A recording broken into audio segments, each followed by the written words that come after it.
예, 오래간만에 또 뵙는 것 같네요. 마스크를 다 끼고 계셔서 누가 누군지 잘 모르겠습니다. 그래도 제가 알 수 있는 분은 몇 분 계시네요. 우리 노 목사님 선거대 쓰셔서 찬양하시고, 박영란 목사님 제가 얼핏 뵌 것 같은데, 목사님들 계신데 제가 후배 목사가 또 이 자리에 섰습니다. 반갑습니다. 오랜만에 제 한국에 있을 때 쓰던 이름을 들었네요. 최삼열. 미국에 와서는 쓰지 않는 이름인데, 반갑네요. 원래 저희 부친이 그 사무엘이라는 이름을 제가 태어났을 때 지어주셨는데, 그 당시 한국 호적에 올릴 때는 이게 사무엘이라는 이름이 이게 당시에는 한자로 올렸기 때문에, 그래서 보통 이제 그 기독교 역사에서 우리나라에 오셨던 그 선교사님 중에 이제 마포 삼열 박사님이 원래 매튜 세미얼이었는데 그 한국말로 개종할 때 그걸 삼열로 개종했어요. 그게 이제 어떤 전통이 돼가지고 한국에서는 이제 사무엘이라는 이름을 씌워줄 때 삼열이라는 이름을 쓰고 다니엘이라는 이름을 지을 때는 다니엘이라고 하고 뭐 그렇습니다. 오래간만에 들으니까 반갑습니다. 예. 우리 담임 목사님께서 휴가 중이셔서 오늘 대신해서 이 자리에 섰습니다. 박 목사님은 뭐 제가 오랜 동안 알고 지낸 선후배 관계지만 이렇게 한 교회로 오래 섬기는 것도 쉽지 않은 일인데 목사님의 그 인내심 좀 존경하고 저 뭐 알고 지내는 오랜 사이지만 우리 박 목사님 결코 틀린 일 하시지 않고 늘 바른 길을 가시려고 애쓰시는 그런 분으로 저는 30년 동안 알고 지내고 있습니다. 뭐 목사도 완벽할 수 없는 것이기에 저도 마찬가지로 늘 우리의 삶 속에서 부족한 점이 있지만 그래도 여러분들이 이렇게 이 자리를 지키시고 주님 앞에 나와 예배드리고 이 주님의 몸된 교회를 위해서 애쓰시는 모습을 오늘 보니까 좀 마음에 감동이 좀 오네요. 그래서 차 타고 오면서 뭐 좀 교회가 너무 침체되어 있으면 그 설교 전에 찬송가라도 하나 부를까 해서 와서 장로님한테 찬송가 좀 부탁하고 545장을 정했는데 뭐 그럴 필요는 없을 것 같네요. 예. 그동안 팬데믹으로 인해서 우리가 살아온 일생에 적지 않은 변화들이 있었습니다. 저도 많은 변화가 있었습니다. 좀 목회에 은퇴를 했고 좀 마음에 결정하는 게 어려웠지만 제 건강상 문제 때문에 좀 은퇴를 결심하고 이제 4년째 은퇴 생활을 하고 있습니다. 좋습니다. 박 목사님 요즘에 저 많이 부러워하죠. 근데 이런 변화가 우리 개인적인 삶에 뿐만이 아니라 여러 공동체에 지대한 영향을 미쳤습니다. 그 중에서도 이 교회에 미친 영향이 상당히 컸음을 우리는 부인할 수 없지 않습니까? 이런 변화 속에서 뭐 예배에 대한 정의, 뭐 제한적 선교에 대한 문제, 전도에 대한 상실성 이런 문제들이 굉장히 중요한 이슈들로 또 오르지만 그런 수많은 이슈들 중에서도 오늘 제가 여러분과 함께 좀 말씀을 나누고 싶은 부분은 이 섬김에 관한 말씀입니다. 사실 저도 30년 동안 목회하면서 이미 목회하면서 이 섬김이라는 문제를 놓고 고민해 볼 때는 너무 제가 부족한 점이 많고 목사로서 사실 목회 활동하면서 잘 섬길 수 없습니다. 그건 여러분들도 잘 아시는 바대로 뭐 늘 목회적 일상에 그걸 맞춰가야 되기 때문에 해야 할 거 준비할 것들이 많기 때문에 목회자가 나가서 섬긴다는 건 사실 그렇게 쉽지 않아요. 은퇴를 하고 나니까 이제 좀 느끼는 게 있고 반성하고 성찰하는 것이 참 많습니다. 그래서 오늘날 이런 여러 가지 문제들로 인해서 교회에 닥친 여러 가지 중요한 이슈들 중에서 이 점점 희미해져가는 이 섬김의 이슈를 오늘 좀 잠시 다루려고 합니다. 그 광폭한 넓이의 의미의 섬김을 어떻게 이 한 순간에 한 시간에 다룰 수 있겠어요? 그건 매우 불가능한 것이고, 그럼 오늘 본문 말씀 속에서 나타난 그 내용 안에서 제가 본질이라는, 섬김의 본질이라는 제가 느낀 점들을 여러분과 나누려고 합니다. 함께 은혜 받고 또 성찰하는 그런 예배의 시간이 되길 간절히 바랍니다. 서론이 좀 길어졌습니다. 기도하십시다. 하나님 아버지, 오늘 이 주일 아침에 주의 말씀을 듣기 위해 이 아침에 다시 모였습니다. 한 주간에 바쁘고 고달팠던 우리의 상처난 일상을 뒤로하고 새로운 주일을 맞이하며 우리 안에 잠재하는 하나님의 영이 다시 살아나 우리의 영혼에 힘차게 솟아올라 숨을 쉬게 하옵소서.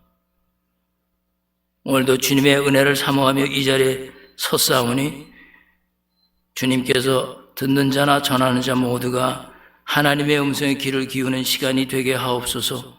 존귀하신 예수 그리스도의 이름으로 기도드립니다. 먼저 개요적으로 본문 말씀 들어가기 전에 총괄적인 걸 줄여서 섬김의 그 기본적 의미와 그 자세에 대해서 잠시 살펴본 후에 이 본문을 통해서 섬김의 본질에 대해서 말씀을 나누겠습니다. 섬김과 봉사는 우리 아까 장로님 기도 속에서도 말씀하셨지만은 그리스도인에게는 항상 우리의 일상에서 도전되는 주제입니다.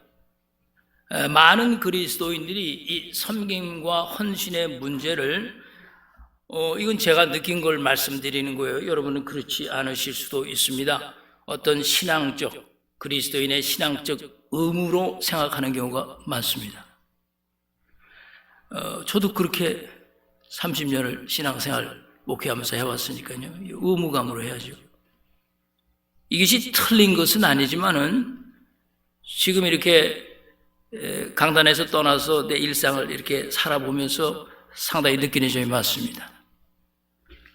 중요한 것은 이 섬김을 그리스도인의 어떤 의무로 생각을 할 때 그 섬김이 주는 무게와 책임감에서 결코 자유롭지 못할 것이라는 점입니다. 만약에 섬김을 당연히 해야 되는 의무로 생각을 하게 되면 무조건 해야 되는 겁니다. 그죠? 이건 무조건 해야 되는 거예요. 안 할 수가 없잖아요. 의무니까.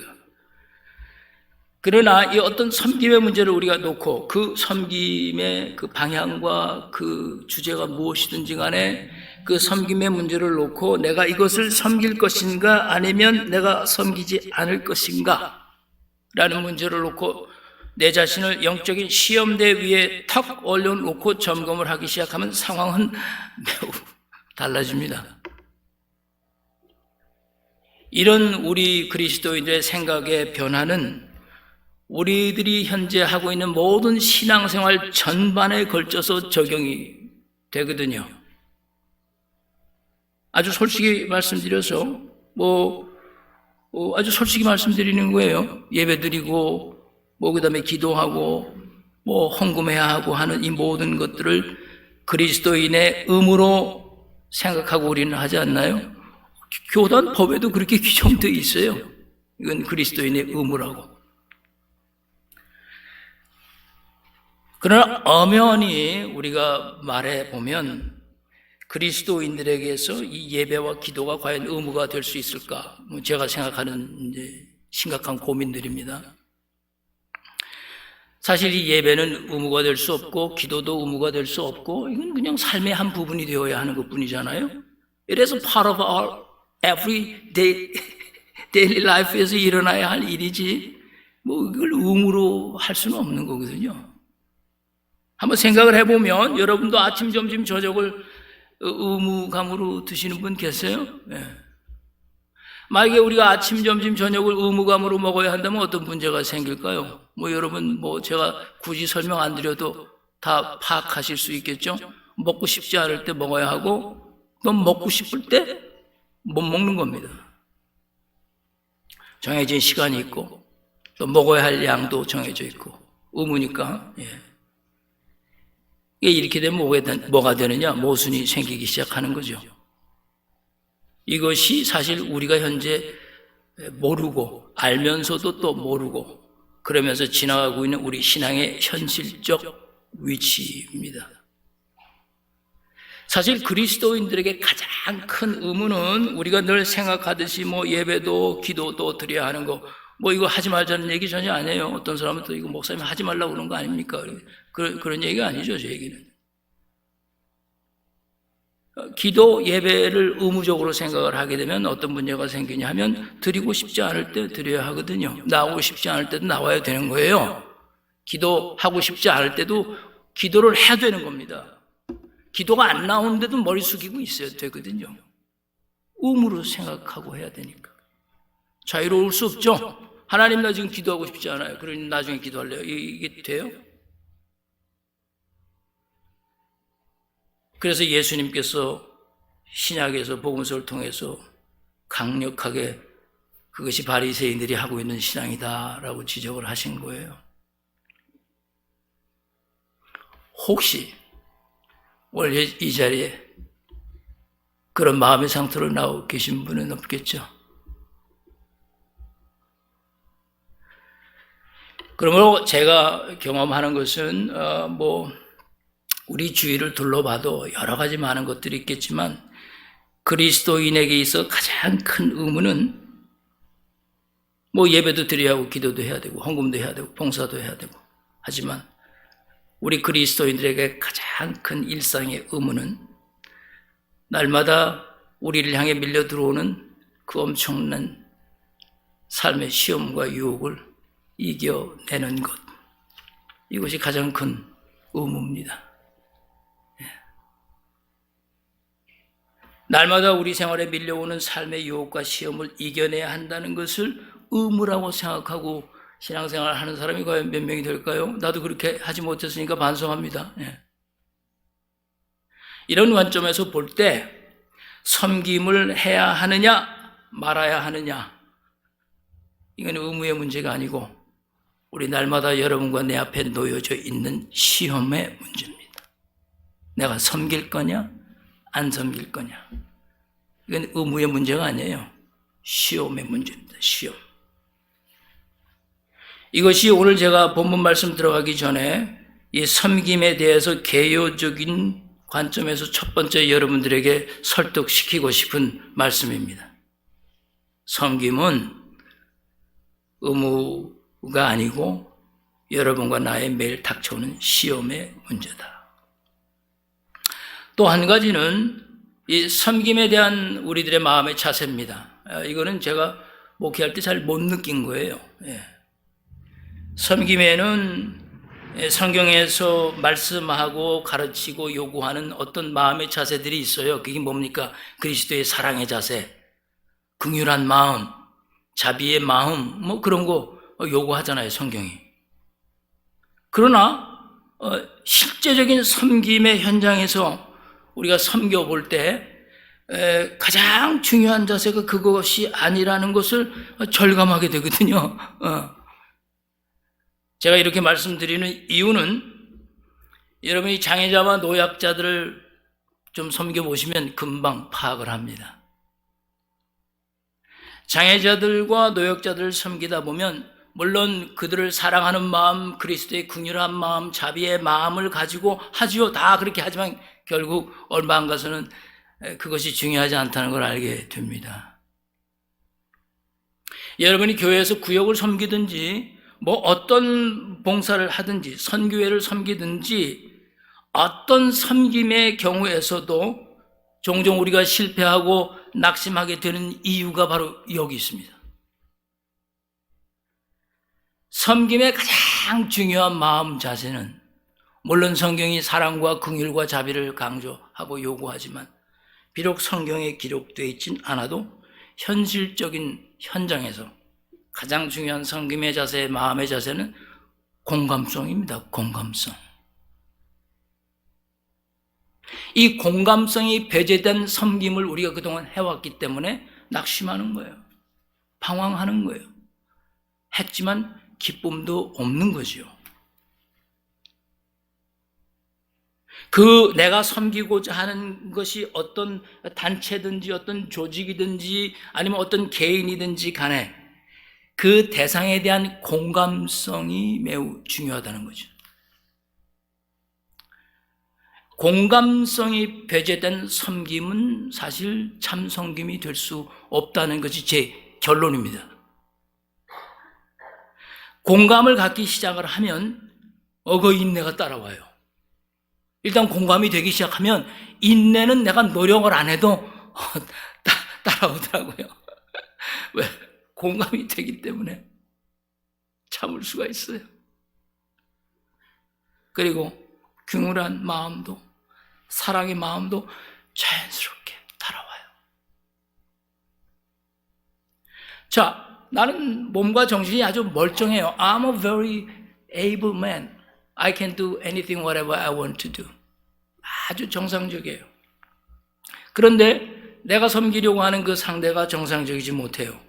정신도 정상적이지 못하고 몸도 정상적이지 못해요. 근데 이런 정상적인 내가 그 정상적이지 못한 사람을 섬기려고 할 때 그 정상적인 상태가 공감이 안 되는데 내 이 정상적인 생각으로 섬기려다 보면 그건 정신적 사치죠. 그리고 그러므로 이 섬김의 이 기본은 내가 섬기는 대상이 어떤 조직이든 단체든 누구 인디비주얼이든 어떤 개인이든지 간에 그 입장에서 공감이 돼야 돼요. 그 공감성이 먼저입니다.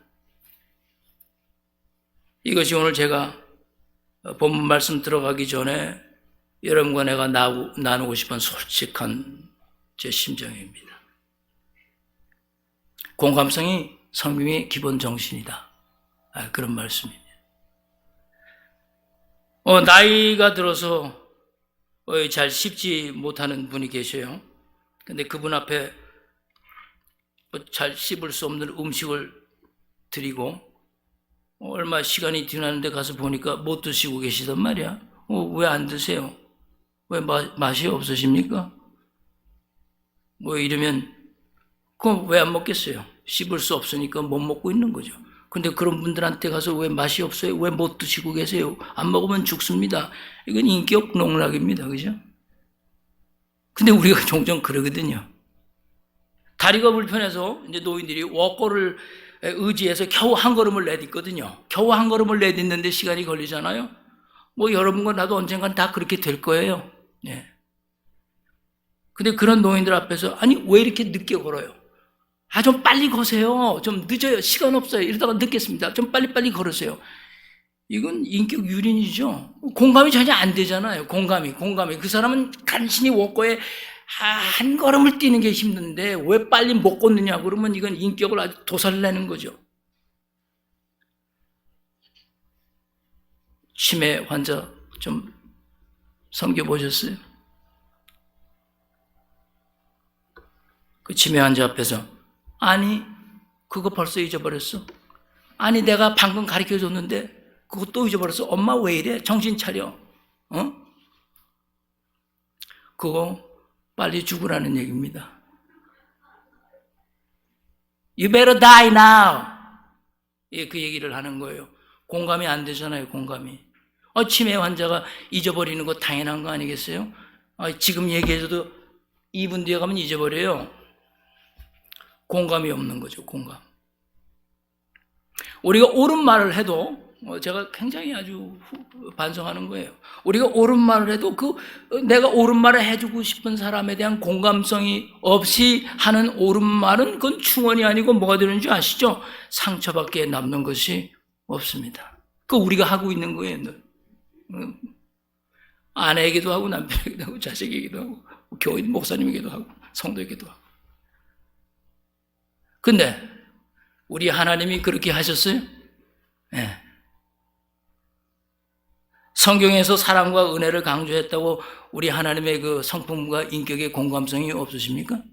아니 하나님이 공감성이 없었다면 하나님이 사람에 대한 공감성이 없었다면 어찌 하나님이 사람이 되실 수 있었겠어요?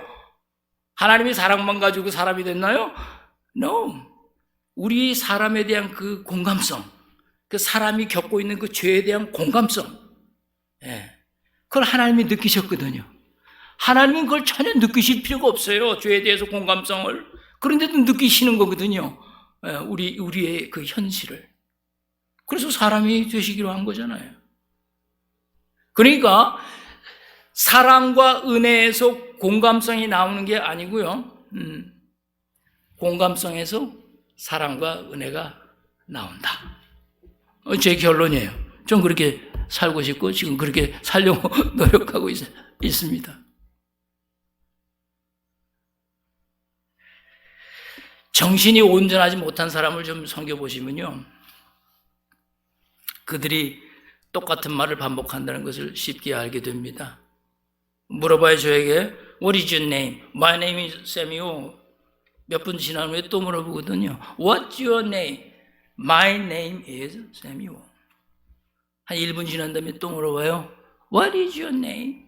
근데 How many times did I tell you? Don't you remember? My name is Samuel Joy. 인격을 죽이는 겁니다. 그죠? 그 사람은 어떤 상태요? 전혀 내 이름을 기억할 수 없는 상태거든요. 그러면 10번 물어보면 어떻게 하셔야 돼요? 10번을 친절하게 대답을 해 줘야 하는 것이 그게 공감성인 겁니다. 근데 우리는 보통 한 두세 번 하다 당연히 뭐라고 얘기하겠죠? 야, 지금 내가 너한테 몇 번을 물어봤는데 지금 계속 물어보는 거야. Shut up. Don't ask me anymore. 이거거든요. 공감성이 없기 때문에 그래요.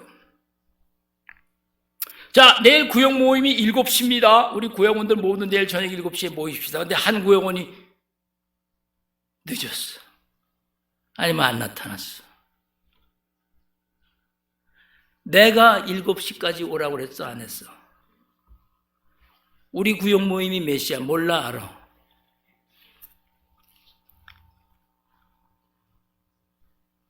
상대편이 왜 늦었는지에 대한 공감성은 일단 없는 거죠?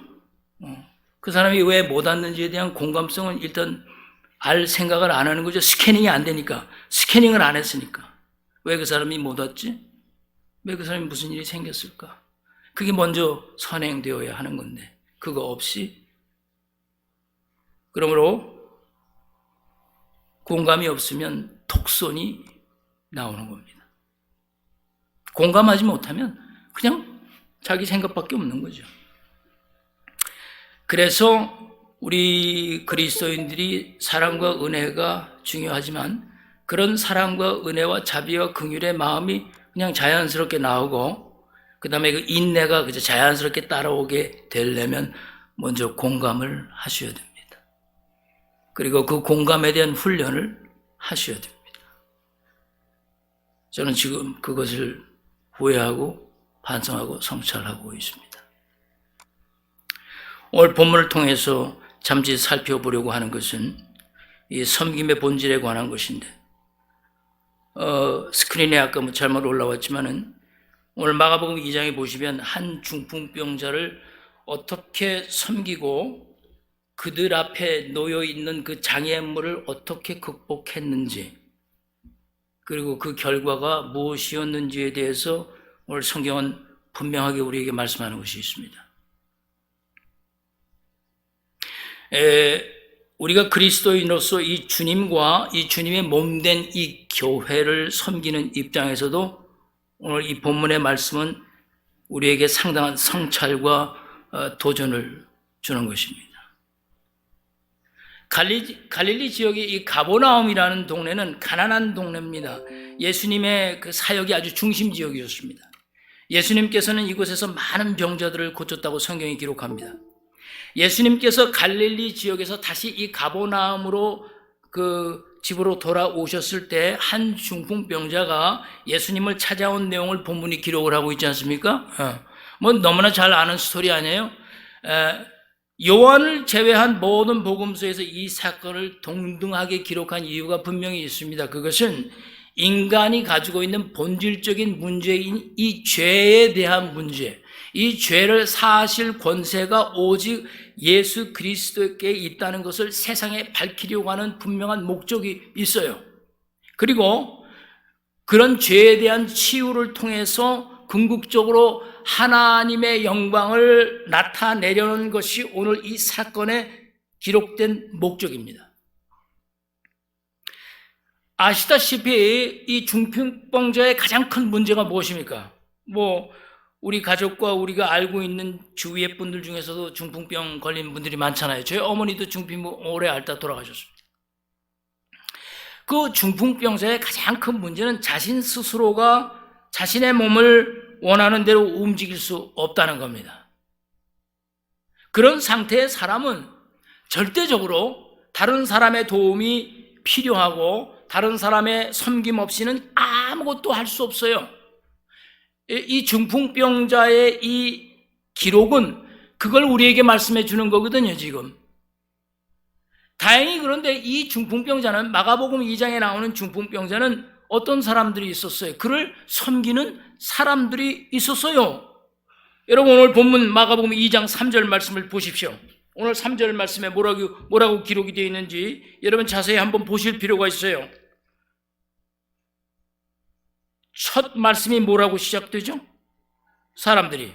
그 다음에 한 중풍병자를, 그 다음에 뭐라고 그랬어요? 네 사람에게 메워가지고 누구에게 왔다?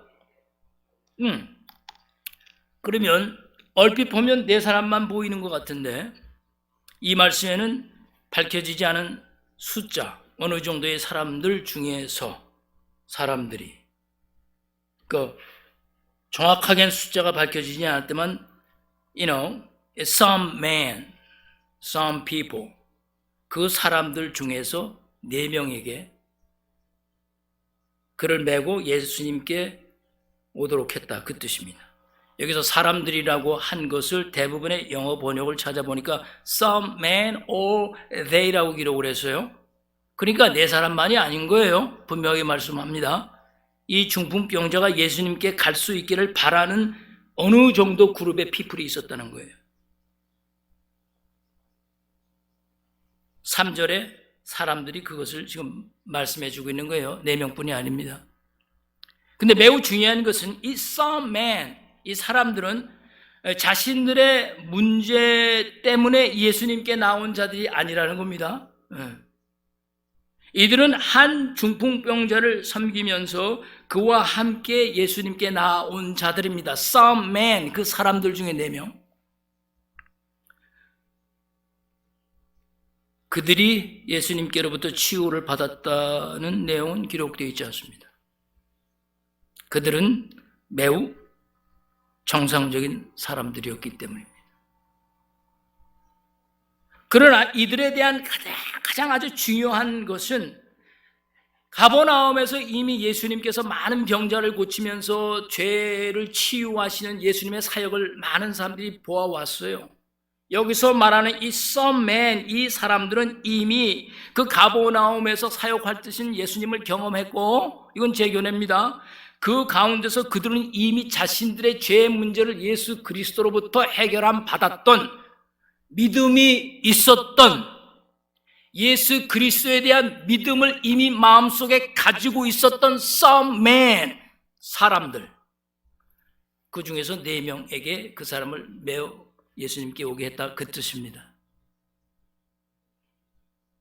그래서 자기들은 이미 그 죄의 문제 해결을 받은 그 기쁨과 감격으로 인해서 자기 주위에 아직도 죄의 문제를 해결하지 못하고 치유받지 못한 그런 사람들을, 그들의 상태를 공감하고 보고만 있지 않고 그들을 누구에게로 인도하는 겁니까?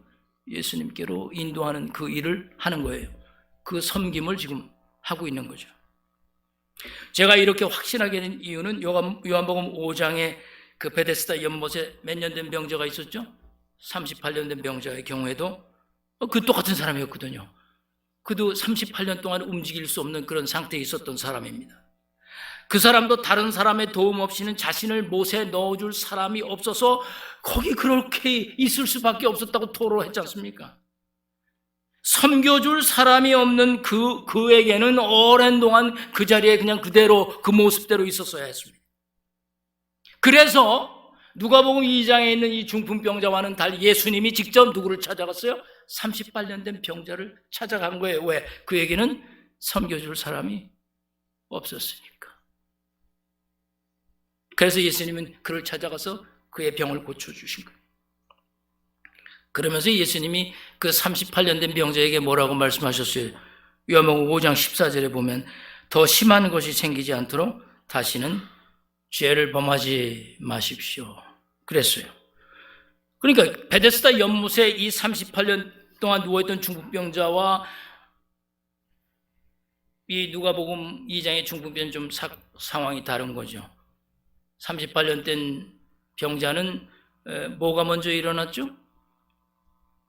치유가 먼저 일어났어요. 육신에 대한 치유가 일어난 다음에 그 다음에 죄의 문제를 거론하셨고, 반면에 오늘 본문 마가복음 2장 중풍병자는 사람들의 섬김을 받고 예수 그리스도께 오게 되었는데, 그리고 오늘 본문 5절에 보니까 예수님께서 그를 보자마자 뭐라고 하셨어요? 작은 자여 뭘 받으라? 죄사함을 받으라. 그러고 난 다음에 일어나 걸으라고 순서가 바뀌었어요. 먼저 죄사함을 해주시고 그 다음에 병을 고쳐주신 겁니다. 그러니까 이 경우는 죄의 문제가 선행되고 그 다음에 육신의 문제가 치유된 겁니다. 중풍 38년 된 병자는 뭐가 먼저 선행됐어요? 육신의 문제가 먼저 선행되고 죄의 문제를 후에 거론하게 되시는 거잖아요.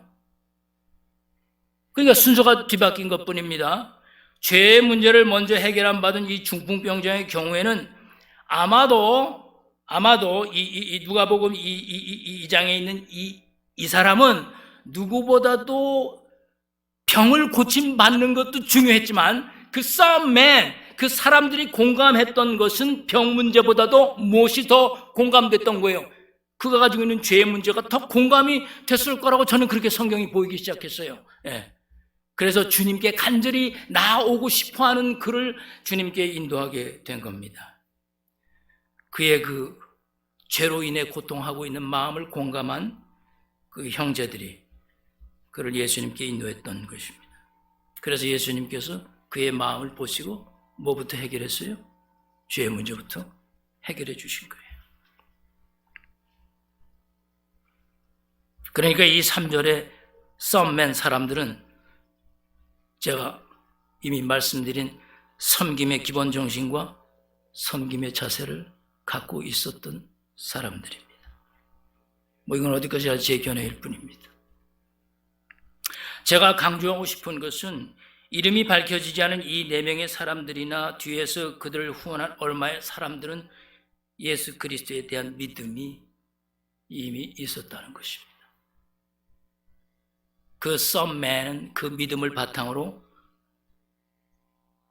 믿음이 필요한 중풍병자를 섬기고 그 자리까지 함께 왔다는 것이 오늘 여러분과 제가 이 본문에서 깊이 생각해 보아야 할 첫 번째 영적인 포인트입니다. 보세요. 예수님께서 그들에 대한 평가를 어떻게 내리셨습니까? 5절 보십시오. 그들의 믿음을 어떻게 하셨다고요? 보셨다 했어요. 성경을 보십시오.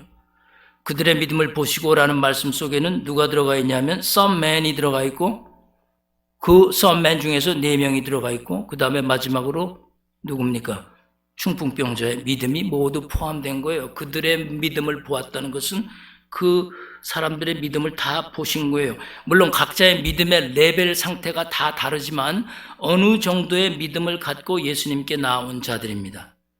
이것이 이 사건에서 여러분과 내가 놓칠 수 없는 매우 중요한 영적인 부분인 것입니다. 그런데 아주 우리가 심각하게 보아야 할 것은 4절 말씀인데요. 4절 말씀을 보시면 이곳에는 또 다른 사람들이 있었습니다.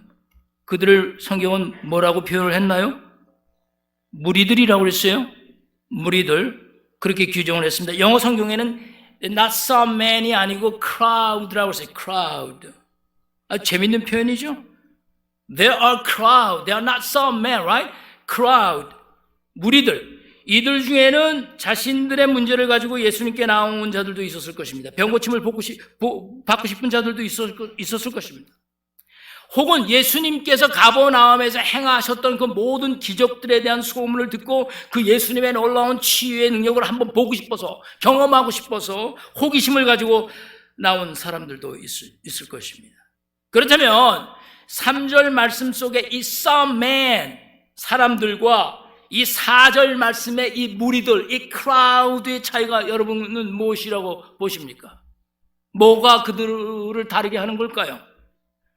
이미 그리스도 예수 안에서 믿음을 가지고 필요한 자들을 섬기는 그런 사람들과 the crowd, 그냥 믿음이 있는지 없는지 it doesn't really matter. Faith is not important. The most important thing is me. My treatment. 내 치유가 더 중요한 거예요. 그 차이죠. 흥미로운 것은 4절의 무리들 중에서 고침을 받았다는 기록은 성경에 없어요. 오직 고침을 받은 사람은 다른 사람들의 섬김을 받아서 예수 그리스도께로 나오게 된 그 중풍병자 한 사람뿐이었습니다. 이 중풍병자를 섬기는 그 some man, 그들의 믿음이 이 중풍병자를 치유와 구원에 이르도록 했기 때문입니다. 저는 그렇게 봅니다. 신앙에서 자신의 믿음을 가지고 자신의 문제를 주님께 갖고 나오는 자들과 믿음과는 전혀 상관없이 단순히 어떤 순간의 문제와 해결을 위해서 주님께 나오는 자들은 상당히 다른 거죠. 오늘 제가 여러분께 던지고 싶은 심각한 질문은 이것입니다. 저에게도 물어봤던 질문입니다. Who are you? 당신은 어느 부류의 사람입니까? 저는 그 질문을 나에게 던졌을 때 좀 창피했습니다. 3절에 사람들처럼 믿음으로 섬기는 자리에 있는 자들입니까? 아니면 누군가로부터 섬김을 받아야 할 필요가 있다고 생각하는 여러분 자신이 중풍병자입니까? 아니면 섬김과는 전혀 상관없이 그저 나의 구원과 나의 문제 해결에만 집중이 돼서 주님이 오직 필요한 분들입니까? 아니면 이것도 저것도 아닌 그냥 비판적인 구경꾼입니까? 그런 사람들이 여기 있었습니다. 당신은 도대체 누구십니까? Who are you? And where are you? 지금 답하실 필요는 없습니다. 집에 가서 한번 곰곰이 생각을 해보시기 바랍니다. 오늘 이 본문의 중풍병자 사건에서 두 번째 아주 중요한 영적 포인트는 4절의 그 무리들, 중요한 겁니다. 이 무리들은 결국 3절의 그 썸의 믿음의 사람들의 장애물이 되었습니다. This is a very, very serious thing. 4절 말씀에 보면 무리를 인하여 예수께 데려갈 수 없으므로라고 했어요. 그러니까 당시 상황은 너무나 많은 무리들이 그 장애물들이 되어서 한 영혼이 예수님께 나아갈 수 있는 길을 완전히 막아버리고 있었던 거예요. 예. 아주 심각한 것은 이 장애물이 멀리 다른 곳에 있는 것이 아닙니다. 바로 같은 장소에 있었고, 그리고 그 장애물은 쉽게 치워버릴 수 없는 사람들이었다는 점입니다. Right? 쓰레기 더미면 그냥 갖다 치워버리지. 그러니까 덤빼버리죠. 사람이거든요. 왜 함부로 치울 수 없잖아요. 그에게도 인격이 있는 건데. 그래서 장애물 중에서 가장 힘든 장애물이 사람이란 장애물입니다. 겪어보셨어요? 정말 힘듭니다. 바로 이런 장애물의 모습이 오늘 우리 사회의 모습이요. 오늘날 우리 현실의 교회들이 당면하고 있는 교회의 모습입니다.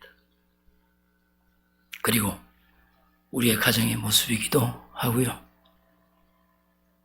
여러분과 내가 오늘 이 본문 말씀을 통해서 심각하게 생각해야 할 것은 교회가 구원을 필요로 하는 사람들에게 오히려 장애가 되고 있다면 여러분 어떤 생각을 가지고 계십니까? 아주 솔직히 말해서 오늘날 교회가 그렇지 않나요?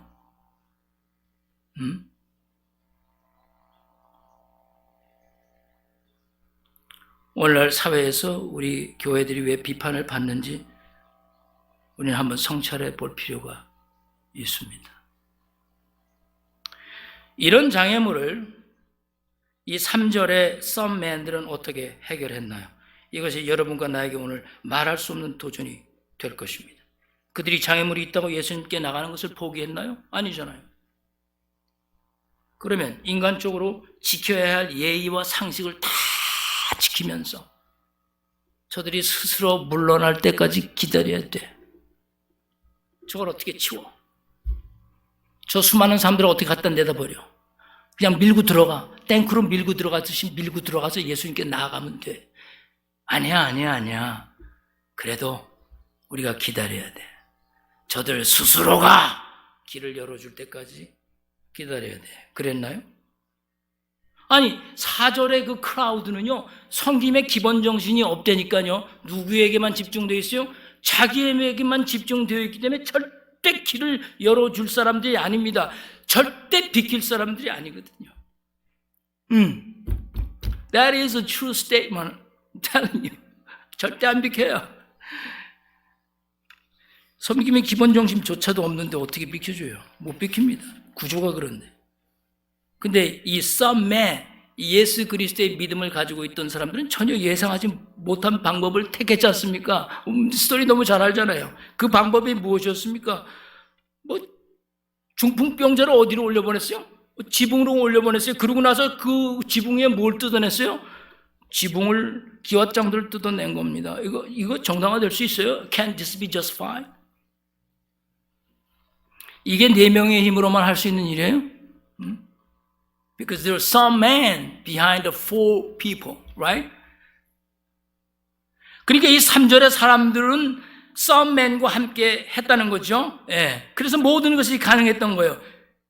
그들이 이런 예상치 못한 방법을 택할 수 있었던 그 모티베이션이 중요하거든요. 그 모티베이션 동기가 무엇이었습니까? 4절 말씀을 오늘 우리가 한번 함께 읽어보겠어요. 4절 말씀입니다. 준비되셨어요? 자, 읽겠습니다. 시작. 무리들 때문에 예수께 데려갈 수 없으므로 그 계신 곳에 지붕을 뜯어 구멍을 내고 중풍병자가 누운 상을 달아내리니. 여러분 정말 이 말씀 놀랍다고 생각하십니까? 아니면 이게 미친 짓이라고 생각하십니까? 사실 병자 한 사람을 예수님께 데려가기 위해서 남이 지붕을 뜯어내는 이 비상식적이고 이 비예의적인 이런 행위가 믿음이라고 정당화될 수가 있겠어요? 크라우드들은 그걸 보면서 뭐라고 얘기했겠어요? That is not right. Under the law, you should go to jail.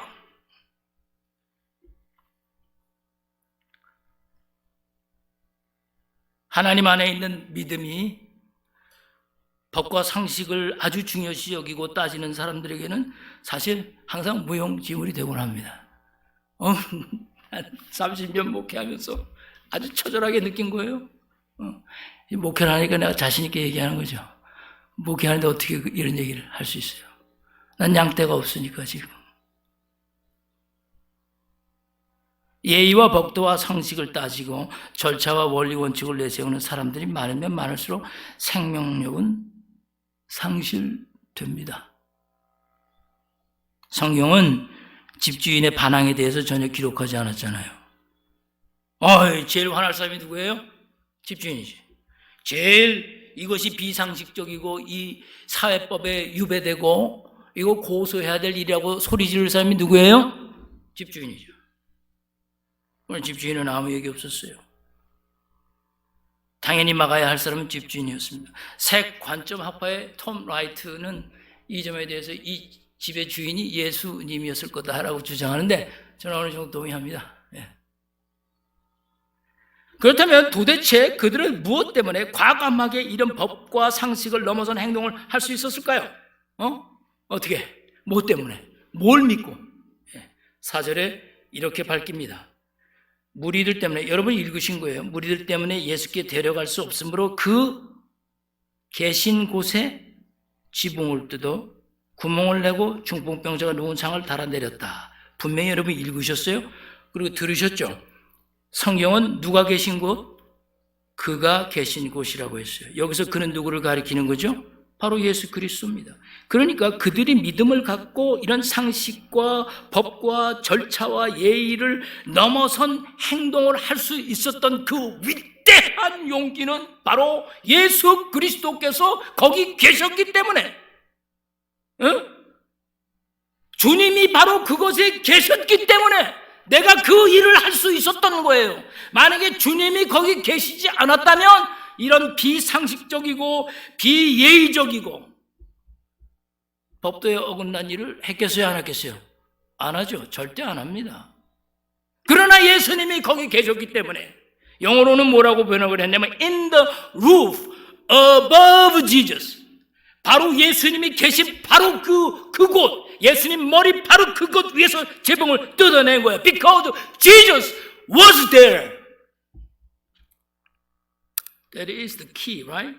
그게 믿음의 키인 거예요. 예. 그러므로 섬김의 본질은 그 무엇도 아닌 예수 그리스도를 향한 강렬한 믿음입니다. 이 예수 그리스도를 향한 강렬한 믿음이 섬김의 본질인 거예요. 그 주님이 그곳에 계신 것. 예. 여러분, 주님이 보이세요? Do you see Jesus Christ in this sanctuary? Do you see Jesus Christ in your fellowship room? 안 보이죠? 그래서 우리는 예수 그리스도께서 그곳에 계신 것처럼 해야 하는 겁니다. 이 생추아리 안에 예수님이 계시다고 믿는다면 이곳에서 법과 상식을 따질 수 없는 겁니다. 오직 믿음으로, 오직 믿음으로만 하는 거예요. 주님께서 5절에 어떻게 평가하셨어요? 예수께서 그들의 믿음을 보시고 When Jesus saw their faith, 예수님은 자신의 집에 지붕을 뜯어내고 있는 사람들 향해서 뭐라고 평가하신 거예요? 믿음이라고 평가를 하신 겁니다. 38년 된 병자를 고치실 때도, 본문의 중풍병자를 고치실 때도 그곳에는 어떤 사람이 있었는 줄 아시죠? 오늘 그건 전 다루지 않았어요. 시간도 없고 또 그건 저에게 그렇게 중요한 이슈가 아닙니다. 그곳에는 법과 상식을 일일이 따져가는 사람들이 있었지 않습니까? 그들이 누구였었어요? 6절 이하의 말씀을 상세히 보십시오. 서기관들이요, 바리새인들이요, 유대인들이었습니다. 그들은 예수님을 사사건건 강하게 비판하며 모욕을 해왔었습니다. 사랑하는 성도 여러분, 오늘 우리가 가지고 가야 할 믿음에는 장애물들이 너무 많습니다.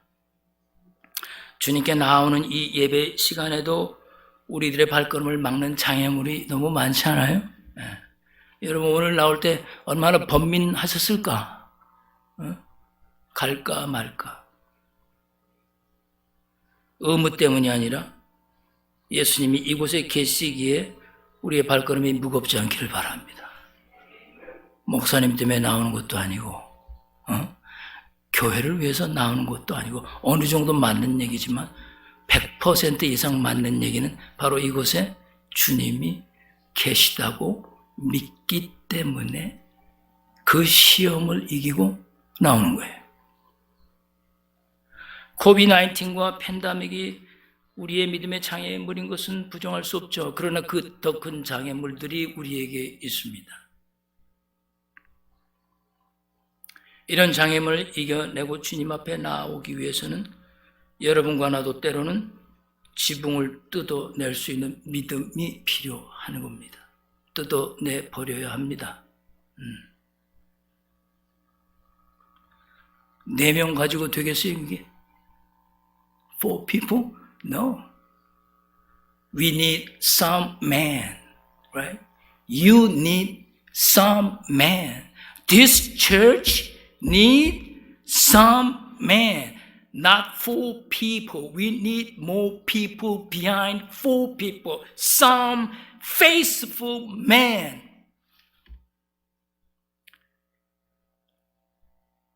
그리고 그 some man이 바로 You are the one of them. And you are not the crowd, right? 때로는 그런 장애물이 내 아내가 되고 남편이 된다면 여러분은 기분이 좋으시겠어요? 내 아내가 내 평생의 장애물이야. 내 남편이 내 평생의 장애물이었어. 이거 기분이 상당히 안 좋을 얘기 아닙니까? 그래, 때로는 그럴 때가 있거든요. 그런 생각이 들 때가 있잖아요. 교회가 섬김의 본질인 예수 그리스도를 향한 한 마음을 품으면 이곳에 주님이 계시다는 그 한 마음이 들기 시작하면 사람이란 장애물은 없어집니다. 할렐루야. 자신들의 이기적 목적을 채우려는 그 크라우드, 그 무리들이 사라지면 장애물은 자연적으로 사라지는 거거든요. Right? So I don't want you to be the crowd. 그러므로 섬김의 가장 기본 정신은 의무가 아니고 시험의 문제라는 걸 기억해 주십시오. 그리고 그 섬김의 기본 자세는 사랑과 긍휼과 자비를 이끌어낼 수 있는 가장 중요한 마음의 자세, 공감성을 키우시기 바랍니다. 그러므로 섬김의 본질은 예수 그리스도시고 예수 그리스도께서 그곳에 계신 것처럼 우리는 해야 하는 것입니다. 한 가지 실화의 예를 들고 말씀을 마치겠습니다. 저희 장인어른께서 제가 결혼할 당시에 예수님을 믿지 않으셨습니다. 우리 장인어른이 3남 1녀를 두셨는데 하나님께서 이 가정을 구원하실 계획이 있으셨는지 이 집안에 아주 신실한 장로님의 따님이 첫째 며느리로 들어왔어요. 위로 오빠가 둘 있고 우리 집사람이 있고 그 다음에 밑으로 남동생이 있었던 거죠. 3남 1녀가. 근데 첫째 며느리가 아주 신실한 장로님 며느리가 딸이 들어왔어요. 그리고 이거 80년 초 얘기입니다. 그리고 믿음 아주 좋으신 우리 권사님 따님이 둘째 며느리로 이 집안에 들어오셨어요. 예, 둘째 며느리가 이제 권사의 딸이 들어온 거죠. 그 다음에 목사 사위가 들어왔어요. 그게 누굴까요? 그건 저예요, 저. 예. 마지막 그러면 셋째 며느리, 그죠? 그러니까 우리 처남의 와이프, 그 셋째 며느리는 그러면 누구였을까요? 이거 알아맞힌 사람 아무도 없어요. 못 맞춰요. 장로 딸이가, 권사 딸이가, 그럼 선교사 딸입니다. 그래요. 목사가 들어왔어요. 예. 여자 목사입니다. 예. 그럼 이 집안이 어떻게 되겠어요? 도망갈 수가 없는 지경이 이런 겁니다. 결혼을 위해서 처음 인사를 드리러 갔을 때 목회자가 될 저를 아주 청년을 달갑게 여기지 않으셨던 장인어른을 저는 아직도 기억합니다. 사내가 태어나서 사업을 해서 돈을 벌어야지 그따위 예수쟁이 일을 뭘 하냐고 하면서 아주 저를 그냥 아주 룩다운을 했던 그 눈초리가 기억이 나죠. 결혼하고 10년이라는 세월이 흘렀습니다. 어느 날 제가 LA를 방문했을 때 우리 장인어른이 저를 만나서 제 손을 톡 잡으면서 하시는 말씀. 나 교회 나가. 그때가 기억이 납니다. 장인어른이 예수님을 영접하고 그리스도인이 되셨습니다. 제 노력이 하나도 없었습니다. 그 과정에는 우리 장인어른을 위해서 매일 기도하며 주일 아침마다 우리 장인어른 집에 찾아와서 교회를 가자고 섬기셨던 한 장로님이 계셨습니다. 장인이 나오실 때까지 주일 아침에 오셔서 30분 혹은 1시간을 기다리시다 안 나오면 그냥 가셨답니다. 그 장로님의 정성 어린 오랜 인내의 섬김 때문에 우리 장인어른이 감동을 받아 교회에 출석을 하시기 시작한 겁니다. 그리고 끝내는 예수를 영접하고 구원에 이르게 된 것입니다. 그리고 새벽 기도까지 매일 나가셨습니다. 그 장로님은 섬김의 기본 정신은 그 믿음이 없는 자들에 대한 공감성을 이해하신 겁니다. 그가 왜 30분을 안 나오는지를 이해하신 거죠. 못 나오죠. 믿음이 없는데 어떻게 나와요? 근데 계속 전화하면서 나오라고 그러거든요. 왜 안 나와? 나 기다리고 있어. 나와. 더 못 나오는 거죠. 말 없이 30분, 1시간을 기다리고 가는 그 장로님 모습을 보고 감동을 받아 스스로 나온 거거든요. 섬김의 기본 정신, 곰강과 인내, 그리고 분명한 섬김의 목적의식, 그리고 섬김의 본질은 예수 그리스도께서 함께 하신다 하는 그 확신을 가지고 섬긴 겁니다. 사랑하는 성도 여러분, 섬김은 단순한 봉사가 아니거든요. 그죠? 섬김에는 분명한 목적이 있습니다. 그리고 그 분명한 목적의 본질의 바탕은 예수 그리스도를 향한 강렬한 믿음입니다. 섬김의 목적이 불분명해지면 흔들립니다. 그리고 마르다처럼 불평하기 시작하는 것입니다. 왜? 흔들렸기 때문에. 목적이 희미해졌기 때문에. 그러나 마리아는 목적이 분명한 여자였거든요. 예수님 발 아래에 들어가서 말씀을 듣는다는 그 자체가 그 사회에서는 인정될 수 없는 것이었거든요. 거기에는 남자만 들어가야 되는 것이었거든요. 그런데 마리아는 자신 있게 분명한 목적을 가지고 그 자리에 들어가서 당당하게 앉아서 예수님의 말씀을 들었거든요. 옆에 있던 남성들이 저건 뭐야? 저 여자 왜 들어왔어? 그래도 꼿꼿이 앉아서 예수님의 말씀을 들었거든요. 예수님께서 그 마리아의 마음을 보셨잖아요.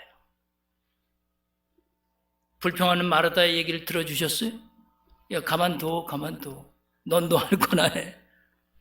이 마리아는 자기가 하고 있는 일, 무엇을 해야 하는지 그 시대의 모든 여성을 대변해서 무언의 항쟁을 하고 있는 그 마리아를 예수님 보신 거거든요. Let it be. Let her stay. Let her listen to my words. 목적이 분명하면 흔들려서 결국은 불평하고 그 자리를 떠나게 되는 거죠. 그러므로 섬김은 강요될 수 없는 선택적인 거면서도 필수적인 것입니다. 오늘 사랑하는 성도 여러분, 이 본문이 주신 이 말씀을 통해서 우리들 자신들이 분명한 목적을 가지고 주님을 섬기고 우리가 크라우드가 되지 않고 또 장애물이 되지 않도록 늘 기도하시고 나가시는 여러분 모두 되시기를 주의 이름으로 간절히 축원드립니다. 기도하십시다.